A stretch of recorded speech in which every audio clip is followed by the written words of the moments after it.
नमस्कार अमरावती येथे मंत्री दादा भुसे यांच्या हस्ते पोलीस परेड मैदानावर शासकीय ध्वजारोहण सोहळा पार पडला। यावेळी मंत्री दादा भुसे यांनी परेडची पाहणी करत पोलीस विभाग, गृहरक्षक दल, राज्य राखीव पोलीस दल, एनसीसी, स्काउट गाईडच्या विद्यार्थ्यांकडून मानवंदना स्वीकारली।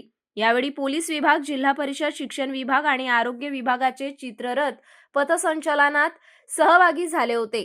तसेच पोलीस विभाग, शिक्षण विभाग आणि आरोग्य विभागात उत्कृष्ट काम करणाऱ्या कर्मचाऱ्यांचा यावेळी सन्मान करण्यात आला। या सोहळ्याला विभागीय आयुक्त, पोलीस महानिरीक्षक, पोलीस आयुक्त, ग्रामीण पोलीस अधीक्षक, जिल्हा अधिकारी, जिल्हा परिषद, मुख्य कार्यकारी अधिकारी यांच्यासह सर्व विभागांचे अधिकारी, कर्मचारी आणि विद्यार्थी मोठ्या संख्येने उपस्थित होते। यावेळी हजारो विद्यार्थ्यांनी सामूहिक वंदे मातरम या देशभक्तीपर गीतांचे सादरीकरण केले। तुम्ही अमरावतीमध्ये आलात, काय सांगणार? कवायती देखील पार पडल्या। भारतीय प्रजासत्ताक या शुभ दिवसाच्या मी आपल्या सर्वांना शुभेच्छा देतो।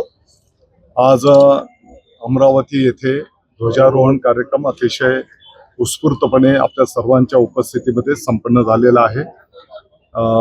अमरावती जिल्ह्याच्या विकासाची गाथा त्या ठिकाणी मांडण्यात आलेली आहे आणि आजचा विशेष दिवस माननीय मुख्यमंत्री महोदय देवेंद्रजी फडणवीस साहेब, माननीय उपमुख्यमंत्री महोदय एकनाथजी शिंदे साहेब, माननीय अजितदादा पवार साहेब यांच्या संकल्पनेतून राष्ट्र प्रथम हे ब्रीद घेऊन देशभक्तीपर गाण्यांवर कवायत हा कार्यक्रम अमरावतीपासून तर संपूर्ण महाराष्ट्रामध्ये अतिशय यशस्वीरित्या संपन्न झालेला आपल्याला पाहायला मिळालेला आहे।